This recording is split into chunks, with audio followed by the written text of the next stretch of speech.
Welcome to hole number one of the Putter Madness 9-hole cup. Starting off with the Meadow Castle course here. Now you can see that I have a low-level rocket and a basic ball. I'm max overpowering this thing and I'm getting it as close to the green. The bottom line is there's going to be so many club and ball combinations you can possibly bring here. You need to get this one to the green. Some people are going to be getting a hole in one here.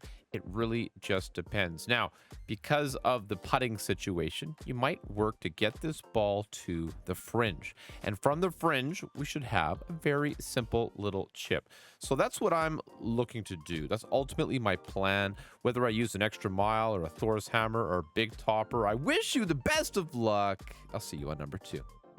Hole number two, we're looking at a par 5. Now, again, this is where you want to bring the biggest, longest, strongest driver that you've got in your bag and pair that with a big ball like a power 3.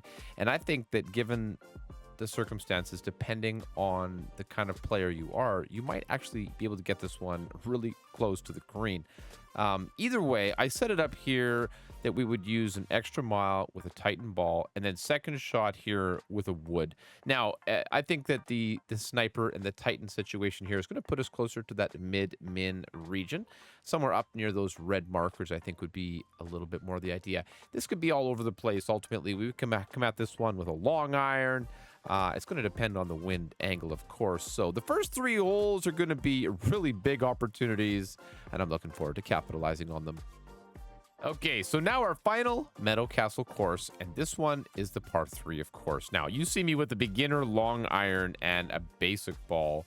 You're going to actually need to play about 3 to 4 bars of backspin here. Now, I've listed a Marlin just as a, I see the headwind, so I'm thinking about it. But actually, a navigator ball is likely going to be a very, very strong and smart decision here. Not a lot of side spin, if any, required. And we just need to get that elevation once we get the tournament wind. Whoo, this is going to be a hot start. I'm telling you that. Okay, so hole number 4. This one is a par 5. I'm really just looking to get the eagle here. Now, you see that I'm going to switch it up to the Titan. I start off with a lot of top spin and 2 bars of left spin. And I'm looking at that Horizon Club. You could certainly play a big dog here for your second shot as well, but you don't actually need a massive amount of distance here on the drive.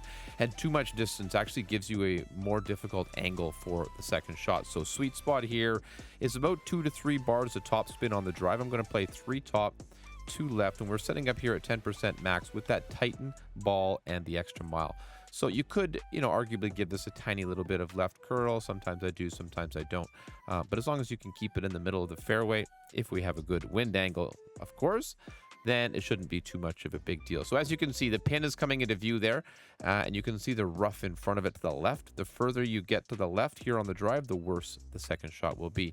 So second shot, then I got the Horizon. I'm playing max top, max left, and you can see how we have a good ways to go yet to reach, but we can put ourselves nicely in wedge range. Now, what I do here is I actually push this one back to max after making a 10% max adjustment. So see how we've lined it up, red ring on the right there. Gonna pull here, the P3 ball, 5 wind. It's gonna be just about 2 rings. And now I'm pushing it here back up to maximum distance, so you can see how it touches the max line there. And you could give this one a little bit overpower, but you definitely do not want to hit a great ball with the Horizon. So keep that in mind. Play according to your comfort level. And as you can see, we put it very, very close to the pin here. So this is how I like to play it. If we have a headwind, I'm likely to potentially even use, a P5 ball or especially that big dog play just to get it down and close to the green. I don't know what DJ thinks is so funny here, but at the end of the day, if you're the kind of player who can get the eagle here, you're going to put yourself at an advantage over the vast majority of your bracket. So if you like advantages, hit the thumbs up button and subscribe to Erelic Gaming for more Golf Clash content. We're bringing it live. We're bringing the booms. Hole number 5, this par 4 here. Now, I'm actually setting this up with a no move drive. As you can see, 3 top, 1 left. This is set up here with a katana ball and a quarterback. Now, the thing about this drive is it's basically setting us up for a second shot rough bump. Now, I do have the backbone recommended, but I want to make it well known that the Goliath is actually a very, very solid choice for that shot as well. And if you find that you're coming up short with your backbone, it's not quite enough, try using the Goliath, and that might actually be the ticket. But to go with the shot that we see here, that drive sets us up beautifully for that second shot rough bump. Now, I'm playing this one here with about 1 bar of top spin, 3 bars of right spin, and you'll see the adjustment at 35% max. I mean, this is no joke. If we have to pull directly down into this bunker, we will need to do like a bar of push up after the adjustment as well. So keep this in mind. You might want to just play it with a backspin shot. That could be an option for you as well. Or you might want to play a different drive altogether. I just think this is going to be the way that most players are going to play this hole because, you know, the rough bumps, they're just kind of popular and they give us a great chance to get a drop. Sadly, this one just disappoints, but we'll get that when it counts. All right, so hole number 6, this par 3, I'm setting this one up with a backbone and a kingmaker. It's not very often that we recommend a kingmaker here in Rookie. You can certainly play this with a katana ball. You do want those 3 or 4 or 5 bars of side spin here because of the proximity of the hole to the bunker and the way you set it up like this. There's other ways to play this hole. You've seen this one in recent tournaments, but just keep it in mind that this is one of the really tough ones. I play this shot here that you're going to see at 30% maximum distance, and you know, I think it's a very reasonable attempt given the circumstances and how challenging this one can be. Some people are going to play a sand bump here. Some people might try to play like a max backspin wood club up here bouncing there. This definitely depends on the clubs that you have in your bag, but this is a good look, and I'll see you on number 7. All right, did I say the previous par 3 was the hardest hole? I was just kidding. This one isn't any easier. I'm not actually using any spin here at all. Look how we find the sticky spot with that second bounce down by the fringe right here. Now watch it. See how it kind of stays there?